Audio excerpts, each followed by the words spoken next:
All right, welcome back to the channel. This video is not going to be fun at all. It's a very serious video and one that I did not want to make and I would not have made if I had not had conversations with people and been made aware of some things in a manner that I really believe. I believe the people that came to me. I believe the situation. Um Tyson Fury needs to be banned from boxing. Period. Not for a year, not for 2 years, not for 3 years. They need to do Tyson Fury like they do Panama Lewis and anybody else that they catch doing things that endanger the lives of fighters that risk tainting the sport of boxing forever and ruining the sport that we all love. And that's what Tyson Fury is, and that's what should happen to Tyson Fury. Let's talk about that. And I don't care what you guys think. You can tell me that you think, oh, you're just crying, Deontay Wilder lost. I don't care. I do not care. Tyson Fury, from what I have, for information that I've received and conversations that I've had, is one of the lowest human being, is as low a human being as you can get, dang near. Let's talk about that in this video. I told you it's not going to be fun, but let's talk about it in this video.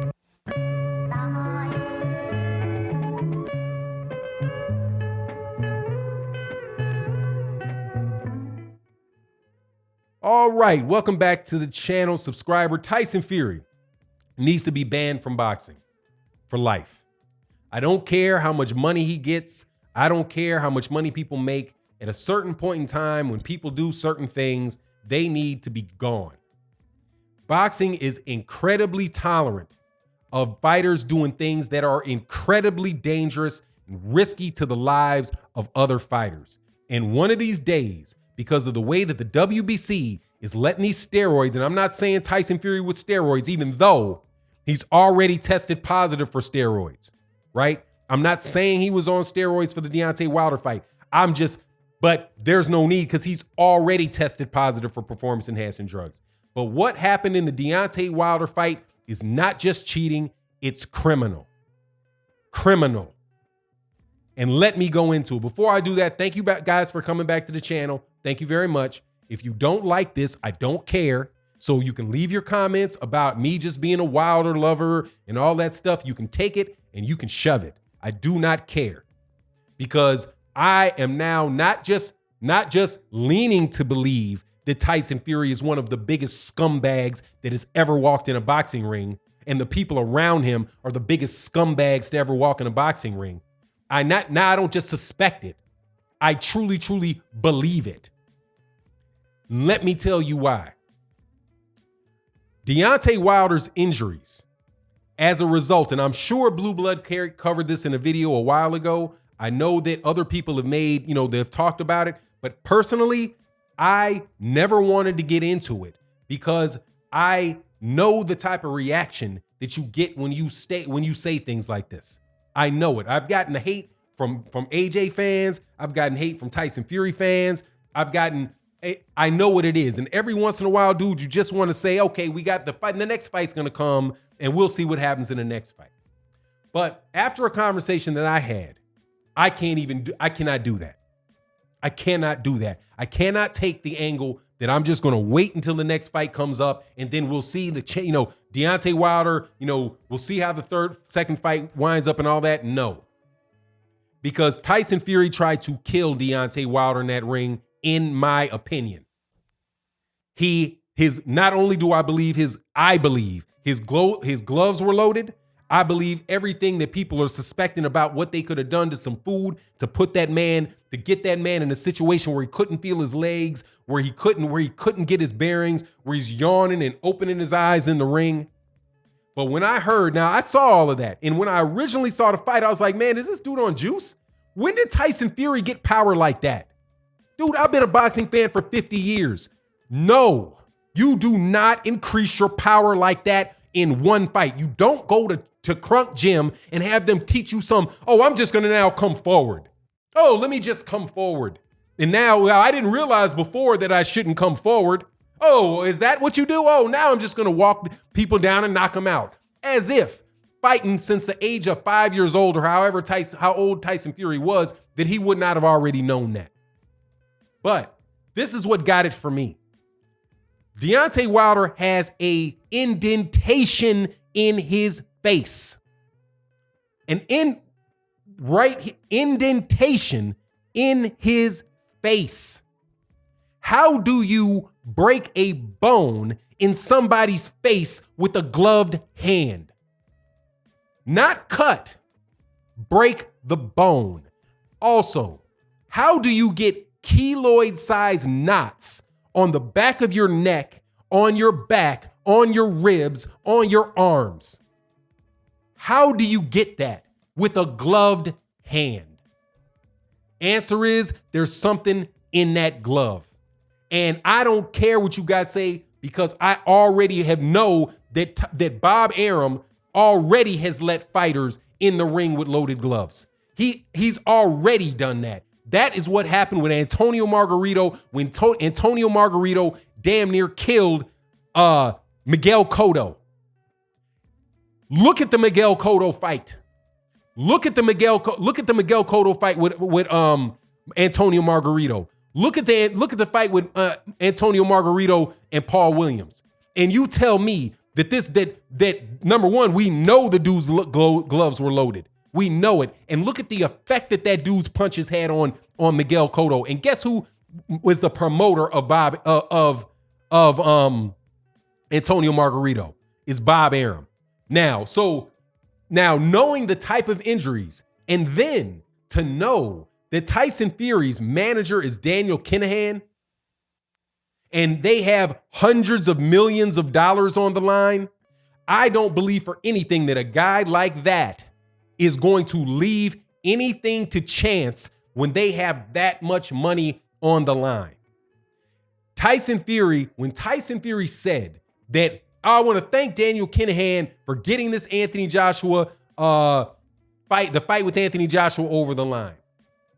You knew that was not just Daniel Kinahan is not just somebody off in the distance that was the founder of MTK Global and eventually, who then eventually went away, and now he's just, doing a favor and doing a little here, helping, people meet one another and just being a connector, a connector.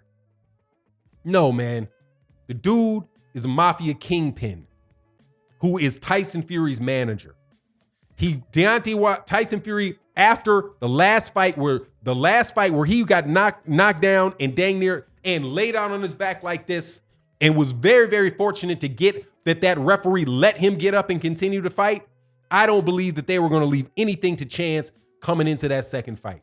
And like I said, man, when you have dents on your face, when you have keloid-sized knots appearing all over your body from getting hit with a gloved hand, there's something in that glove, man.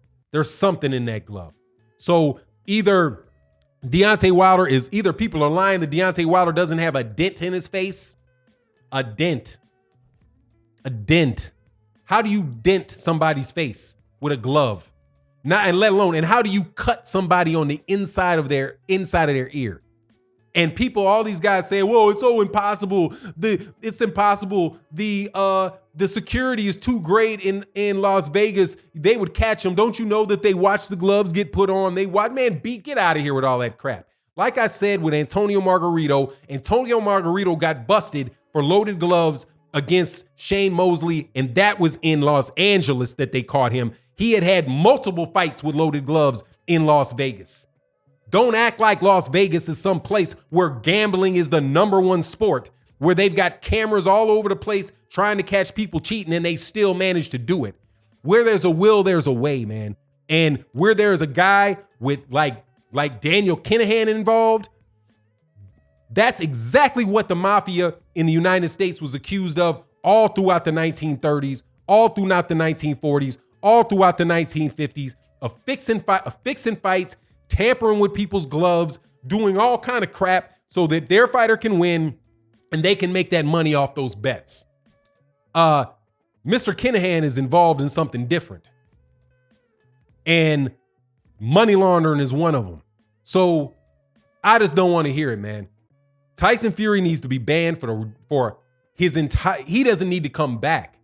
And the fact that people, that the WBC and UCAD and these guys are letting people like Dillian White get into the ring under the influence of D-ball, and they knew it and let them fight.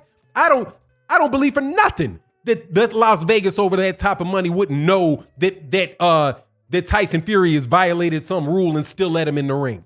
If I had told you, if Thomas Hauser had not come out, had not been able to verify that Dillian White had tested positive for performance-enhancing drugs, and somebody else verified that he got into the ring with gloves that were not approved, and Oscar Rivas' team did not have the ability to even fix it. If they'll do that in the UK, do not tell me they will not do that in Vegas. Do not tell me that they wouldn't do that in Vegas. Because they would.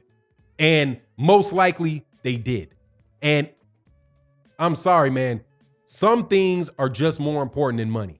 And the risk that these guys are running, that the WBC is running, that people like Tyson Fury is running, is that they're going to get the sport of boxing shut down because somebody is going to die because of what they're allowing to happen. You got the WBC allowing women to claim that because they swallowed something, that no performance enhancing drugs, and there's nothing to look at there. She got it from her boyfriend. These people are trying to convince you that you can let people off the hook for doping with the excuses that they had because they had sex with their boyfriend. Well, guess what?